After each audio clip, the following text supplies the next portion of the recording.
नमस्कार दोस्तों, स्वागत है आप सभी का क्रिकेट इन्फॉर्मर में। मैं सुरेश भूषण त्रिपाठी अब जो इंडिया वर्सेस श्रीलंका मैच है उस सेकेंड मैच का पोस्ट एनालिसिस लेकर आपके समक्ष उपस्थित हूं। तो हम लोग इस मैच में देखेंगे, इस वीडियो में देखेंगे कि क्या सिर्फ अर्शदीप सिंह ही जिम्मेदार हैं भारतीय टीम की हार का, जो कि हम लोग हर जगह हर सोशल मीडिया प्लेटफॉर्म पे देख रहे हैं कि 5 विकेट 5 नो बॉल्स के चलते भारतीय टीम हार गई। नो बॉल्स देना क्राइम है, हार्दिक पांड्या का बयानात आ रहा है। क्या सिर्फ और सिर्फ अर्शदीप सिंह ही जिम्मेदार हैं या और सभी लोग भी और सभी 11 प्लेयर भी इस हार के जिम्मेदार हैं? हम लोग इस पोस्ट एनालिसिस में यही देखने वाले हैं। तो सबसे पहले बात कर लें अर्शदीप सिंह की। तो जी हां, जरूर अर्शदीप सिंह ने 5 नो बॉल इस मैच में दिए हैं, और अगर 5 नो बॉल्स देना मतलब 10 ऐसी बॉलें अर्शदीप सिंह ने दी हैं जहां पे बैट्समैन फ्रीली हिट कर सकता है विदाउट एनी फियर, और दूसरे ओवर में ही 3 नो बॉल दे देना मतलब श्रीलंकन टीम ने पावर प्ले का बखूबी उपयोग किया और 2 ओवर में ही श्रीलंकन टीम 22 रन बना चुकी थी। तो वहां से मोमेंटम शिफ्ट जरूर हुआ है। जब भारतीय टीम को स्विंग कराना चाहिए था, मोमेंट मिलना चाहिए था, क्योंकि वहां पे विंडी कंडीशन था, स्विंग जरूर मिलता, तब भारतीय टीम ने पूरा का पूरा अपना मोमेंटम शिफ्ट कर दिया। जो भी मदद मिलना चाहिए था शुरुआती में, सब कुछ उस नो बॉल ने न्यूट्रलाइज कर दिया। जरूर एक ओवर ने भारतीय टीम को, क्या सिर्फ 20 ओवर में एक ही ओवर ऐसा ओवर होता है जहां पे आप हार जाते हो मैच को? ये जरूर समझने और सोचने वाली बात है। हम लोग यही सब एनालिसिस अपने इस वीडियो में करने वाले हैं। तो हम लोग देख लेते हैं एक बार भारतीय टीम के बॉलिंग स्कोर कार्ड को। अगर अर्शदीप सिंह के 2 ओवर निकाल दें, 2 ओवर में अर्शदीप सिंह ने जरूर 37 रन दिए हैं। Wait a moment. तो अर्शदीप सिंह ने जरूर 2 ओवर में 37 रन लुटाए हैं। हालांकि उन्होंने जो 19वां ओवर फेंका और दूसरा ओवर फेंका, दोनों ही मोमेंटम चेंजिंग ओवर था। तो अगर हम बात करें अर्शदीप सिंह जिम्मेदार हैं, तो जरूर अर्शदीप सिंह एक फैक्टर हैं। अर्शदीप सिंह की बॉलिंग जरूर एक फैक्टर है जहां पे भारतीय टीम हारती हुई दिखी, जहां पे भारतीय टीम मोमेंटम लॉस करती हुई दिखी। हम लोग ये बात करेंगे, वर्ड यूज करेंगे मोमेंटम लॉस, क्योंकि T20 format is all about momentum, is all about impactful inning. T20 format में ये नहीं है कि आप 35 या 40 गेंद लेकर 45 रन बनाते हो, वो कंसीडर नहीं किया जाता है। इंस्पाइट ऑफ अगर आप 20 गेंदों पे 50 रन कल दसुन सनाका के जैसे बना देते हो या अक्षर पटेल के जैसे 20 गेंद पे 50 रन बना देते हो, वो ज्यादा मायने रखती है। तो वो T20 क्रिकेट उस चीज के लिए ज्यादा मशहूर है। तो अगर हम बात करें अर्शदीप सिंह की, तो जो ओवर में 37 रन और 5 नो बॉल, और ये इन्होंने एक वर्ल्ड रिकॉर्ड भी कायम किया है। अर्शदीप सिंह ने कल के मैच में 5 नो बॉल दी हुई हैं, जो कि किसी भी बॉलर द्वारा अंतरराष्ट्रीय क्रिकेट में 5 नो बॉल अभी तक नहीं फेंका गया था, और ये वर्ल्ड रिकॉर्ड अर्शदीप सिंह के नाम चला गया है। उन्होंने एक मैच में, इंटरनेशनल क्रिकेट मैच में 5 नो बॉल देकर ये कीर्तिमान अपने नाम कर लिया है। तो ये चीज जरूर अर्शदीप सिंह अपने नहीं चाहते होंगे अपने साथ अटैच होना, लेकिन अटैच हो चुकी है। कल इनका लाइन लेंथ पूरी तरीके से मिस हुआ था, कॉन्फिडेंस लो था इनका, इसलिए इनका फुट भी सही लैंडिंग नहीं कर रहा था। तो वहां पे जरूर भारतीय टीम बिहाइंड हुई है। अर्शदीप सिंह के 2 ओवर जरूर भारतीय टीम को पीछे किए हैं। लेकिन अगर हम और बॉलरों के स्कोर कार्ड पे भी निगाह डालें, तो अगर हम बात करें 4 ओवर में 53 रन शिवम मावी ने लुटाए हैं। उमरान मलिक ने 4 ओवर में 48 रन लुटाए हैं। उमरान मलिक ने हालांकि 3 विकेट लेकर भी मिडिल ओवर्स में भारत की तरफ जरूर मोमेंटम शिफ्ट किया था। 1 ओवर में 2 विकेट उन्होंने लगातार लिए थे। उन्होंने वानिडू हसरंगा का शिकार किया था, चरित असलंका का शिकार किया था, जहां पे भारत की तरफ मोमेंटम शिफ्ट जरूर हुआ था। लेकिन उसके बाद जब डेथ ओवर में गेंदबाजी करने आए तो उमरान मलिक वहां पे भी फंसते दिखे। शिवम मावी के भी रूप में कोई आंसर नहीं मिला भारतीय टीम को डेथ ओवर में। तो अगर हम बात करें डेथ ओवर में, तो अभी जसप्रीत बुमराह के अलावा कोई परफेक्ट आंसर नहीं है। कल अर्शदीप सिंह जो एक विकल्प दिख रहे थे, वो भी कल पिटते हुए दिखे। लेकिन अगले कुछ मैचों में अभी भारतीय टीम स्टिक करना चाहेगी अर्शदीप सिंह के साथ, क्योंकि अर्शदीप सिंह कल पूरी तरीके से लो कॉन्फिडेंस में थे। उनकी फुट लैंड नहीं कर रही थी, लैंडिंग सही नहीं था, जिस कारण अभी भी भारतीय टीम अर्शदीप सिंह के साथ ही स्टिक करेगी। अगर अर्शदीप सिंह के 2 ओवर छोड़ दिए जाएं, तो उसके अलावा चाहे मावी को कंसीडर कर लो, चाहे उमरान मलिक, चाहे चहल, सब पिटते हुए दिखे हैं। एक हार्दिक पांड्या ने शुरुआत के 2 ओवर में किया था, जहां पे थोड़ा सा बॉलर्स को मदद मिली थी, स्विंग हो रहा था, बॉल्स उनकी मूवमेंट हो रही थी, जिस कारण उन्होंने 2 ओवर में मात्र 13 रन दिए। लेकिन अगर हम बात करें शिवम मावी, चहल, उमरान मलिक, ये सब भी कॉस्टली साबित होते हुए दिखे।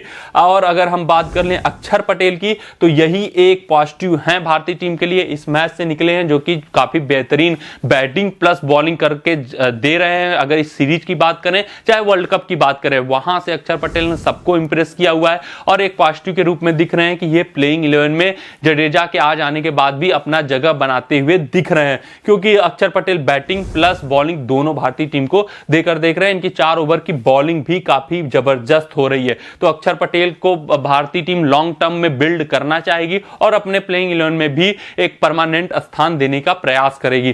तो अक्षर पटेल जरूर पॉजिटिव से रहे, लेकिन अक्षर पटेल के अलावा अगर हम बात करें तो न शिवम मावी ने इंप्रेस किया, न हर्षदीप सिंह ने इंप्रेस किया, और उमरान मलिक ने शुरुआती ओवर्स में जरूर रन गति को रोका था, लेकिन अंतिम ओवर में उन्होंने रहा सहा जो कोटा था सब कुछ पूरा कर दिया। हालांकि उमरान मलिक के साथ ये ड्रॉबैक जरूर रहेगा, हमेशा रहेगा ये ड्रॉबैक।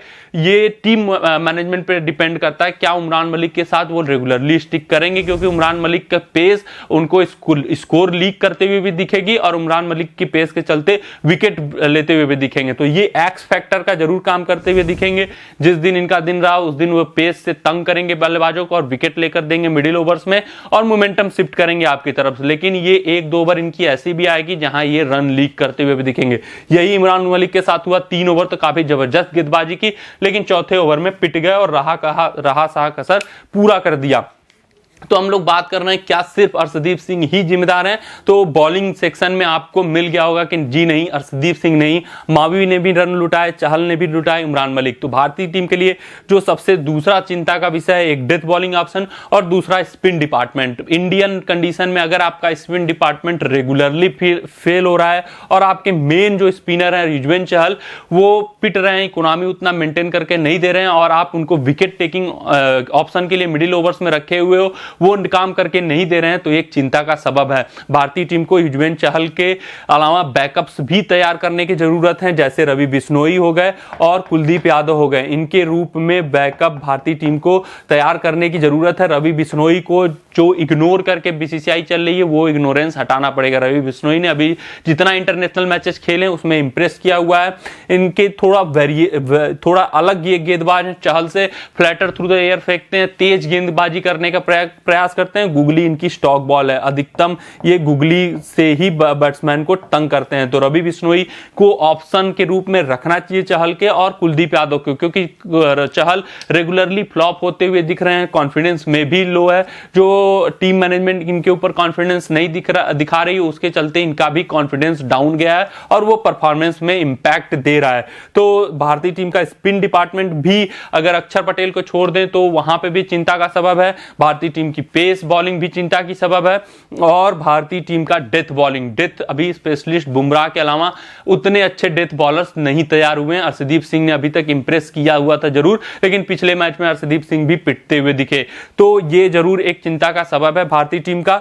और अगर हम बात कर लेते हैं जो टेम्पलेट सेट करने की, ये तो बॉलिंग डिपार्टमेंट हो गया। कल की पिच ऐसी थी जहां पेस था, जहां बाउंस था, अच्छे से बॉल बल्ले पे आ रही थी। अगर शुरुआत के 4 ओवर छोड़ दिए जाएं उसके अलावा बैट्समैन के लिए ये कंडीशन काफी ही मुफीद थी। एक परफेक्ट T20 ग्राउंड आप कह सकते हो जहां पे अच्छे खासे एवरेज स्कोर बनने को मिलते और वो चेंज होते हुए भी दिखते। मतलब शुरुआत में पेसर्स के लिए मदद था, थोड़े बहुत स्पिनर्स के लिए मदद था और उसके अलावा बैट्समैन का उस पर राज करना था, वो जो कि श्रीलंकन टीम ने करके दिखाया। तो परफेक्ट T20 ग्राउंड थी। लेकिन अगर हम बैटर्स की बात करें, वहां पे जब शुरुआत में स्विंग मिला तो भारतीय बल्लेबाज फिर से तंग होते हुए दिखे और ये जरूर एक समस्या का सबब विषय रहा हुआ है भारतीय टीम के लिए पिछले कुछ सालों से। जब भी स्विंग मिलता है, जब भी गेंद हरकत करती है, चाहे रोहित शर्मा की कमजोरी अंदर आने वाली बालों पे, चाहे KL राहुल की कमजोरी अंदर आने वाले बालों पे, और अब ईशान किशन भी उसी तरीके से कुछ आउट होते हुए दिखे, शुभमन गिल भी उसी तरीके से कुछ आउट होते हुए दिखे, तो ये चीजें भारतीय टीम के लिए एक चिंता का सबब हैं। उनकी बैटिंग, अगर भारतीय टीम का बैटिंग भी देख लिया जाए, एक बार नजर डाल लेते हैं और देख लेते हैं कि क्या जो टेम्पलेट हम सेट करने की बात कर रहे हैं उस टेम्पलेट पे काम हो रहा है कि नहीं। अगर हम बात कर लेते हैं एक टेम्पलेट सेट करने की, हमने बहुत डिस्कशन किया कि हम कोहली को छोड़ेंगे, हम रोहित शर्मा को छोड़ेंगे और एक नए युग की टीम बनाएगी जो कि रेगुलरली 200 प्लस स्कोर करने के कैपेबल होगी। लेकिन क्या ये टीम कैपेबल है, ये फिर से एक चिंता का सबब है। अब ये भी न्यूज आ रहा है कि अगले दौरे से भी रोहित शर्मा और विराट कोहली को T20 में नहीं चुना जाएगा और उनको लगभग दरकिनार कर दिया गया है और जल्दी ऑफिशियल अनाउंसमेंट हो जाएगा कि हार्दिक पांड्या भारतीय टीम के T20 के कप्तान घोषित कर दिए गए हैं। लेकिन उन सभी चीजों से उठकर हम बात करते हैं कि रेगुलरली 200 चेज करने की। अगर ये जो हम लोग बात कर रहे थे उसका परफेक्ट एग्जांपल भारतीय बल्लेबाजों के पास था कि कल का मैच 207 कम से कम ना अगर जीत पाए तो कम से कम 200 का टारगेट तो चेज करना ही आना चाहिए। अगर कल का मैच अगर नहीं जीत पाते हो 19-20 होता रहता है, लेकिन कम से कम 200 तक तो भारतीय टीम के बल्लेबाजों को पहुंचना चाहिए था, क्योंकि पिच ऐसी थी, कंडीशन मुफीद थे बैट्समैनों के। वो अक्षर पटेल और सूर्यकुमार यादव ने करके मिडिल ओवर्स में दिखाया कि अभी पिच में कुछ ऐसा नहीं है जिससे आप तंग होते हुए दिखो, जिससे आप एकाएक ड्रास्टिक चेंजेज हो गए हो पिच में, जो कि अक्षर पटेल और जब सूर्यकुमार यादव ने पूरे कॉन्फिडेंस के साथ खेलना शुरू किया तो वो वहां पे दिख रहा था कि वो किस तरीके से इजीली स्पिनर्स को हिट कर ले रहे थे, किस तरीके से इजीली पेसर्स को हिट कर रहे थे।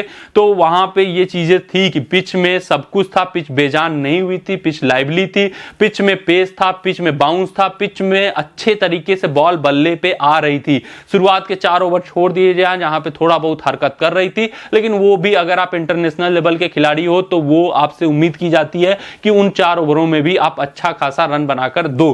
तो वहां पे अगर हम भारतीय बल्लेबाजों का एक बार स्कोर कार्ड देख लें तो ईशान किशन काफी ही रैश शॉट खेलकर, एक ब्लाइंड शॉट जिसको कहते हैं, ब्लाइंड शॉट खेलकर आउट हुए, एकदम बिना देखे बॉल को हिट कर दिया और बोल्ड हो गए।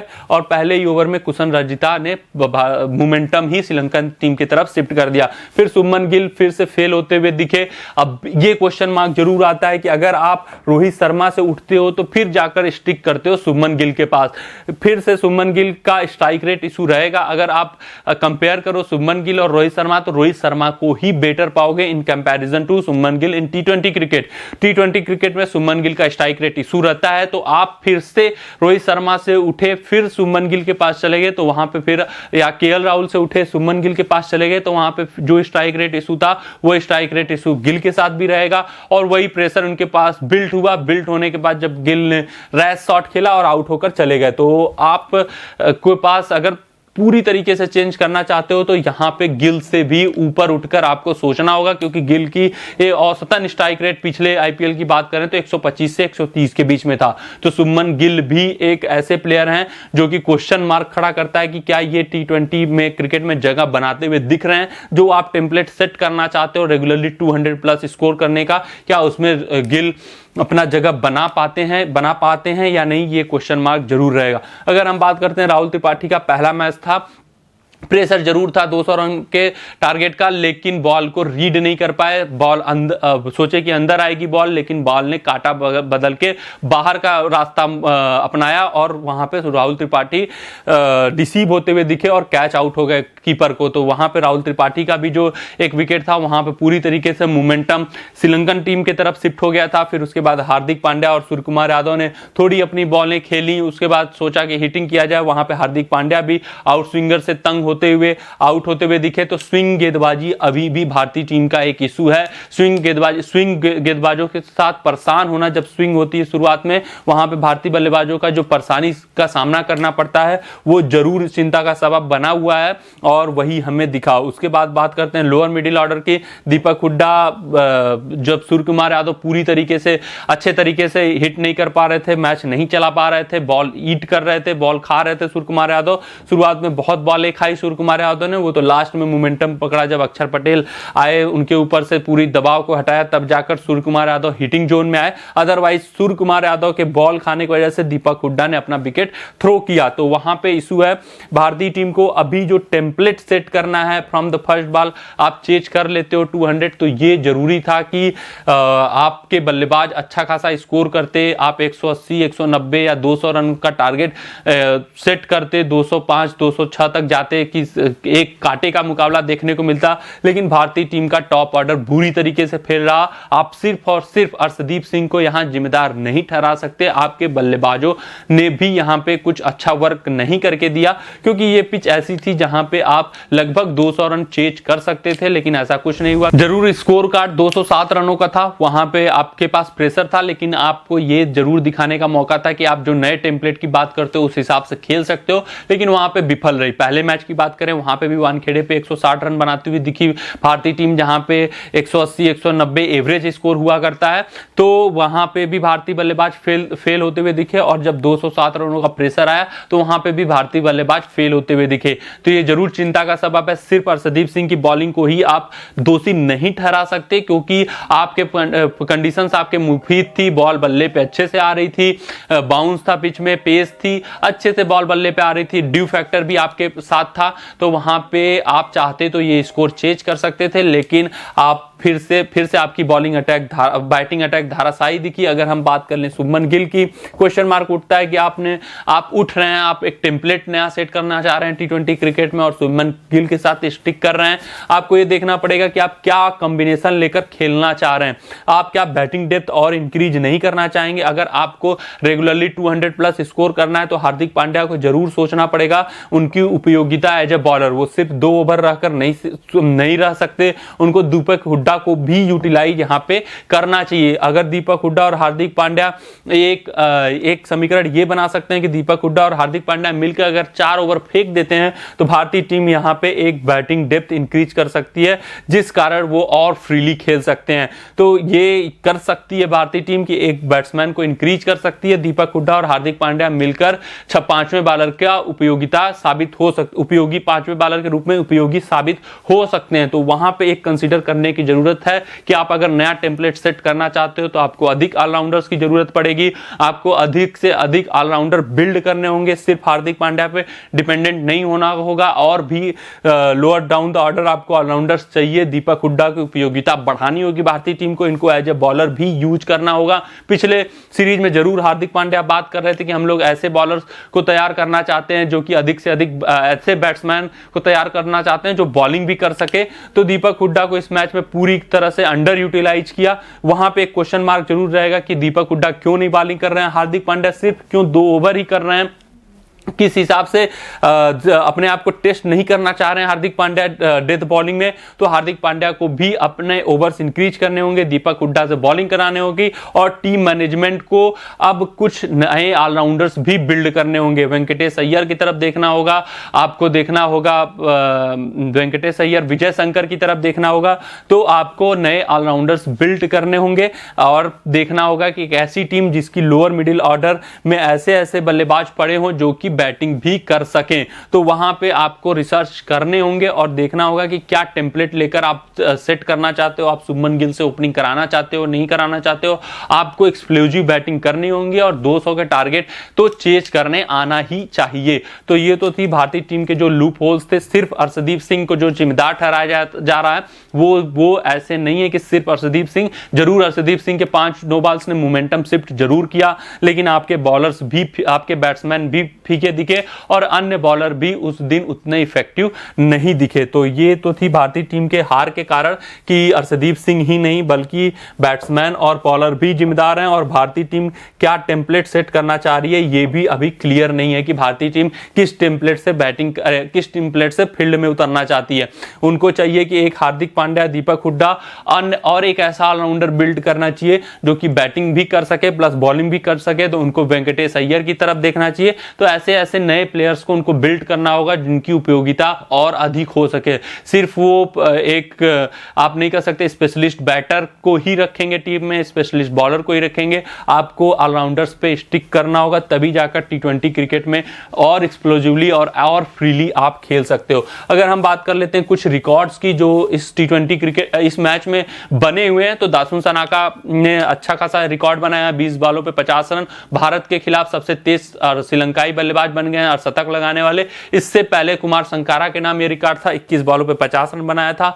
अन्य बात कर लें तो दासुन सनाका ने क्या जबरदस्त बैटिंग की है भारत के खिलाफ, इनका मैचअप शानदार है। और पिछले 5 मैच दासुन सनाका के देख लें भारतीय टीम के खिलाफ, तो अगर हम बात करें पिछले मैच का 22 बॉलों पे 56 रन, 27 बॉलों पे 45, उससे पिछले मैच में 18 बॉल पे नबाद 33, 38 बॉल पे 74, 19 बॉल पे 47। तो काफी जबरदस्त बैटिंग की दासुन सनाका ने।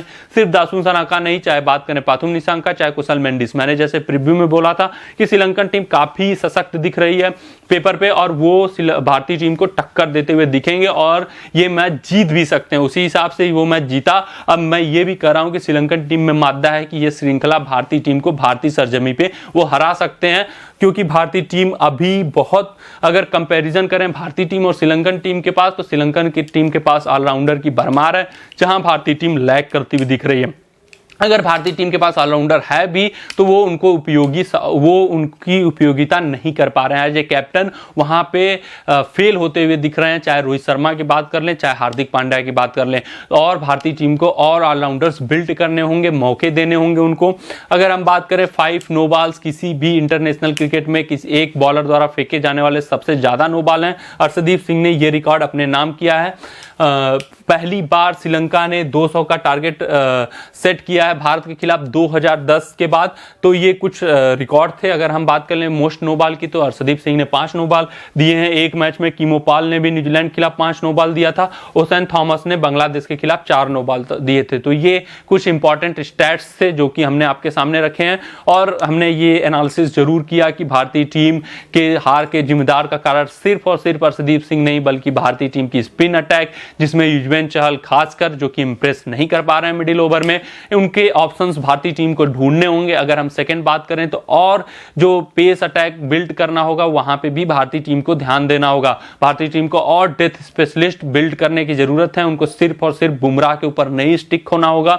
अगर हम बात कर लेते हैं बैटिंग अटैक में, तो वहां पे क्या कॉम्बिनेशन लेकर भारतीय टीम खेले अभी भी अनश्योर है। कि अगर भारतीय टीम को फ्रीली खेलना है, 200 प्लस रेगुलरली चेंज करना है, तो उनको ऑलराउंडर्स बिल्ड करने होंगे। ऐसे ऑलराउंडर जो कि बॉलिंग कर सकें, जैसे वेंकटेश अय्यर, विजय शंकर जैसे ऑलराउंडर्स को बिल्ड करना होगा, समय देना होगा। शिवम दुबे जैसे ऑलराउंडर जिनको उन्होंने मौका तो दिया लेकिन फिर लंबे समय तक स्टिक नहीं होते हुए दिखी भारतीय टीम। तो इन ऑलराउंडर्स को लाना होगा और खिलाना होगा। और खासकर वेंकटेश अय्यर, जिनका हाल ही दिनों में खिलाया था, उनका रिकॉर्ड भी भारतीय टीम के तरफ से अच्छा था, लेकिन उनके ऊपर से फिर विश्वास खोती हुई दिखी। सिर्फ और सिर्फ हार्दिक पांड्या पे स्टिक होकर चल रही है भारतीय टीम, जबकि अन्य टीमों को देखें तो वहां अधिक से अधिक ऑलराउंडर पड़े होते हैं। चाहे हम इंग्लैंड की बात कर लें, जहां क्रिस ओक्स, बेन स्टोक्स जैसे ऑलराउंडर पड़े हैं, वहीं भारतीय टीम के पास एक हार्दिक पांड्या है और जो ऑलराउंडर्स हैं उसको अंडर यूटिलाइज करती हुई दिखती है भारतीय टीम। दीपक हुड्डा का उतना उपयोग नहीं कर पा रही है, उनसे भी बॉलिंग कराना चाहिए और बैटिंग डेप्थ, दीपक हुड्डा से बॉलिंग कराकर बैटिंग डेप्थ इंक्रीज करना चाहिए।